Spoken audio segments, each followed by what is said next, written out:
What's up, guys? Today we're going to go over why I think email marketing for musicians is a complete waste of time.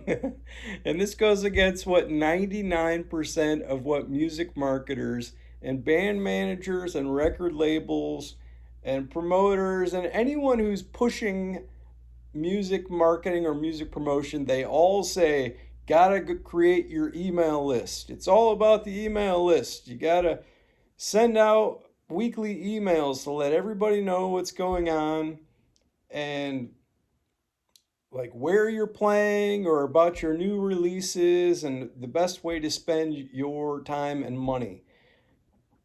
There are always exceptions to this case, to the like this might work for one or two musicians out of 100. Yes, out of 100. And let me tell you why. The people who push email marketing are usually people who sell high ticket services at the end of the day. These are people who have client services products, usually for musicians, that are $1,000 a piece, $2,000, $5,000, some kind of online course that costs $2,000. And by developing this long-term relationship through email, they can afford to to build this huge email list and put in all the time and energy and developing this deep relationship with their email list because eventually they're going to sell someone on a $2,000 product at the end of the day. This doesn't work for musicians. Musicians, A, the music's free on Spotify, on all the streaming platforms, on Spotify, on YouTube, on Instagram, Pandora, Apple Music. It's free everywhere. I mean, we're giving out free entertainment. Like, we don't have a $2,000 product to sell online.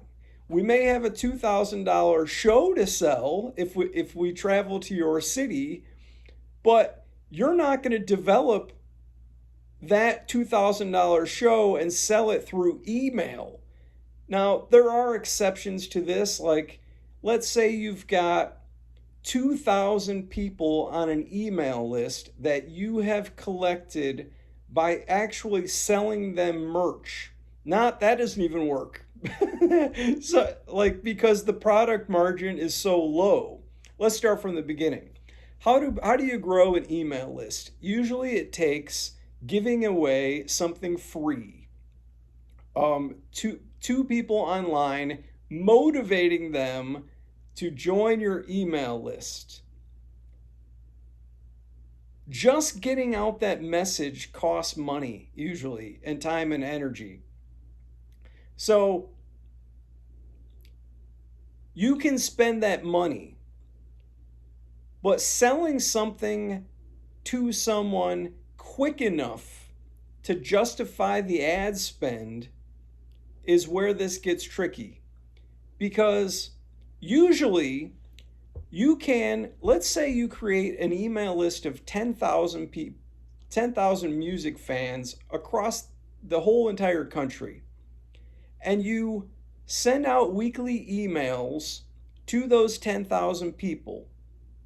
Immediately you're going to notice that the open rates on these emails goes down to like 20%, 15%.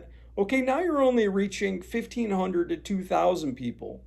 And it's costing you a ridiculous amount of money to send out these emails and to maintain and nurture an email list of that size. So all of a sudden, it's becoming a financial issue. Like, how do I justify spending this money just to maintain the email list alone? And going back to the music marketers, how do they justify it? They sell a $2,000 product at the end of the day. They don't sell a $15 CD or maybe a $30 t-shirt or a hat or something like that. So you can't justify the expense by selling merch. That's just way too low of a product. So yeah, let's go back to, we've got 2,000 people on your email list. who are opening them, and you're developing this nurturing relationship with them. Think of all the time and energy that it costs you sending those emails every week, and what is that email going to? It's got to go to content, so it's going to YouTube videos or over to your Spotify account. You're telling these long, drawn out stories about your personal life, about how when you were 7 years old, your um, grandpa so and so gave you a banjo, and you're telling your whole entire musical story in these emails, and you're making no money from doing it. So, yeah, you're going deep on this. But after about 6 months, you say to yourself, man, I've spent $300 a month just in email services to my autoresponder company. Let's say it's MailChimp. So you've spent $300 a month for 6 months and you haven't sold anything. So that's $1,800 just in nurturing the relationship.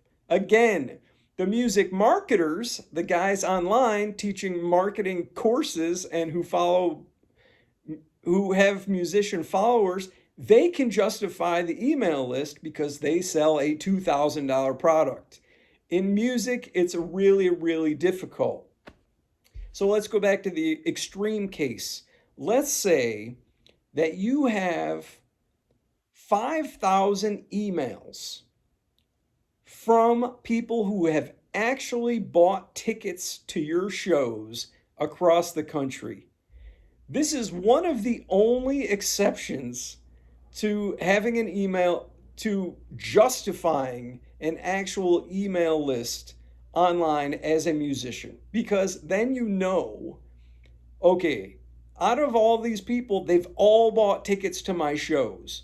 The odds of me going on tour and justifying continuing to nurture the relationship with people who have actually bought tickets to my show, I'm going to make my money back on that email list because that's the highest profit margin that exists for me as a touring musician. If you have 10,000 people who simply listen to you on Spotify, you're never going to justify that expense of maintaining that email list. So yeah, or if you're happen to be a musician who sells some other product or service that's like $1,000, $2,000, which is not touring or concert tickets, then maybe you can justify that email list. Like if you are a teacher and are looking for people to join your email list who are interested in some kind of educational program that costs $1,000, $2,000, or let's say it's a membership where they sign up and they pay you $50 a month or $100 a month, and it's a recurring monetary revenue model for you as a musician, then that might justify the actual email list. But any other email list just does not justify itself as a working musician because our music is free. It's everywhere on the internet. You're never going to get that money back in streaming royalties, like never. So don't listen to the music marketers when they say you got to build the email list. Do what works for you. Some people, here's the other thing. I don't like sending emails. It took me building an email list of 15,000 people, which I have on a hard drive somewhere, for a rainy day when maybe I go touring.